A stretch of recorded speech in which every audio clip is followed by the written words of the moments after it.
Welcome. All new edition of Florida Live. I'm Dan Maduri, broadcasting across the I-4 corridor, helping solve your problems 3 hours at a time. And the owner of the Muslim-free gun zone in Florida exposes himself for the fraud that he truly is. Andy Hallinan had a perfect opportunity to stand up and shout from the rooftops that, yes, this isn't a marketing ploy. Yes, we are truly Muslim-free. Yes, everybody within the Muslim community is, in fact, out to kill, maim, and disrupt American society. I believe that thoroughly. I believe that down to my bones. Therefore, I will not participate in this anymore. And yes, we are Muslim-free. But then, with the first instance in which Andy Hallinan could have, in fact, placed himself in a position where he could have stood on his principle, where he could have shown his wherewithal, where he could have moved in the direction of continuing this asinine practice, he cowers, he breaks, he folds, just like a flag being ripped off of its pole in a hurricane wind, just fluttering away, just being thrown off into the distance. That's what Hallinan did. Hallinan was alerted to a crisis that might be coming his way. Obviously, very bombastic words that he did, in fact, unleash on the American public, the Muslim community, via YouTube. He thought he was standing for something. He came out with his general-like demeanor, talking about how he believes this, and politicians are bought and paid for, and nobody's telling the truth, but I'll tell you the truth. And Muslims are here not to assimilate, but they're here to disrupt, torment, and destroy American culture. Those were his words. That was his demeanor. He stood there with the stars and bars behind him, then the stars and stripes. He had his gun on his hip. He gave it across like he was some sort of general leading in and ushering in a new era of Florida militia. Come join me in arms, brother. Come fight with me. We are on the precipice of war, a great war. Nobody sees it but me, and it will not be responsible for arming the enemy. Yet, when a Muslim who just happens to be a veteran, drives almost 2,500 miles to confront Andy Hallinan, make him enforce his Muslim-free zone, Muslim-free gun store, Andy closes his shop. Andy diverts the crisis. Andy does not step up, does not go toe-to-toe, does not stand for what he told you he believed in. He did, in fact, fold, crumble, weaken, ran away. Tucked tail. He tucked tail and ran away. That's what he did. And really, I'm thinking about it, and I'm looking at it, and just on face value, looking at him, I didn't think it was some sort of marketing play. I thought that he really, truly believed what he was saying. I think now he kind of realizes the gravity of his actions. Now, once the ACLU gets done suing him, once CARE gets done begging the DOJ for a federal probe, once he started attracting a certain clientele to his store, because normal people aren't going to go there. What you're going to get is you're going to get the fringe individuals, the freaks.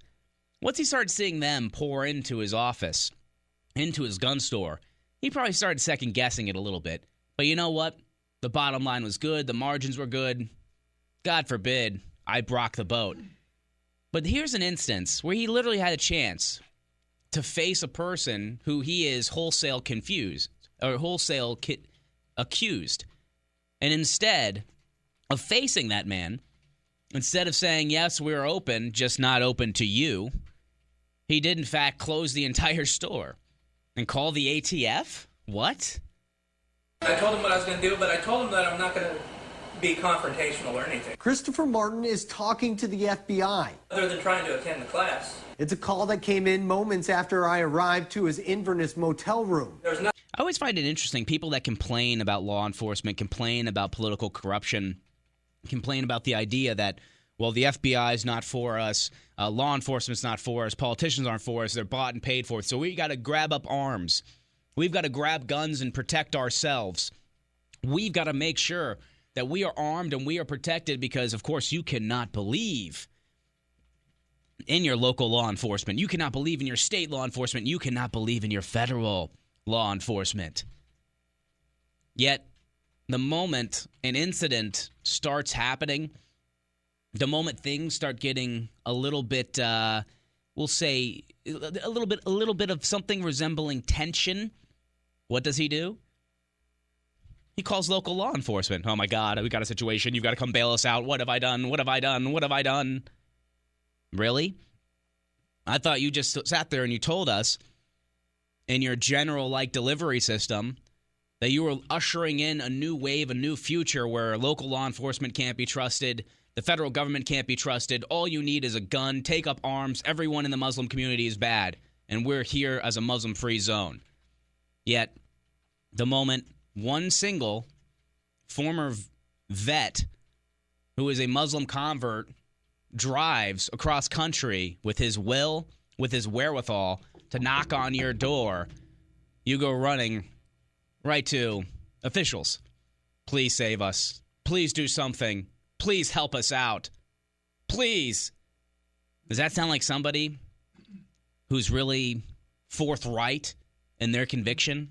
Nothing else I can really say. Federal agents seem on edge as they try to determine the California man's intent, stopping just short of asking the former Navy medic to call off his mission. Martin came to meet Citrus County gun shop owner Andy Hallinan, brought here by Hallinan's YouTube video declaring his gun store a Muslim-free zone. I mean, it's almost like he didn't anticipate any type of backlash. He must have anticipated care that they would be actively pursuing him. He must have anticipated the ACLU, but did he really not think that not one individual from the Muslim faith wouldn't just go knocking on his door? Maybe not to create an altercation, but maybe just to sit there and say, hey, can we talk for a second? Can you use your words for a second? It's always very easy to say whatever you're going to say to a camera, maybe even to a microphone. I mean, you're usually by yourself. It's dimly lit. You're in the comfort of your own home or a property that you own. You're surrounded by friends. It's very easy to sit there and make comments that you wouldn't normally necessarily say in public. That's why you sit there and you go down the comment sections of articles and they're just heated. It shows the internet muscles, the internet bravery. But then as soon as somebody says and answers that digital bravery, they do in fact tuck tail and they just don't want any part of it. And I almost feel like that's what Andy Hallinan did here. He tucked tail. Didn't want any part of it. Saw a chance of an altercation. I'm just a tough guy on YouTube alone. Please, don't step to me like this. What am I supposed to do? Defend myself? Am I supposed to defend myself? How dare you try me? I mean, didn't you just hear my words? And I read somewhere like 94% of the population will go out of their way to avoid a confrontation. Are you part of that 6 that just want to confront me? Is that bravery? Is that conviction? Or is Andy Hallinan showing his true colors, showing that he isn't that individual that he made himself out to be? The ushering in of the new Florida militia, the Muslim-free, they're all terrorists, political entities are lying to you, but I'm not lying to you, I'm telling the truth. Or was it just a great marketing ploy in which Andy Hallinan tried to capitalize on a terrorist attack in Chattanooga? 866-977-4820. Tweet in at Dan Maduri, DANMADURI. I'm very disturbed by Hallinan's actions because at this point in time, I'm solely at the conclusion, completely arrived at the conclusion, that he saw a terrorist attack committed by an Islamic extremist and Muhammad Youssef Abdulaziz of Chattanooga, and he said, you know what, boys? There are guns to be sold here. There are guns to be sold here. What do you think?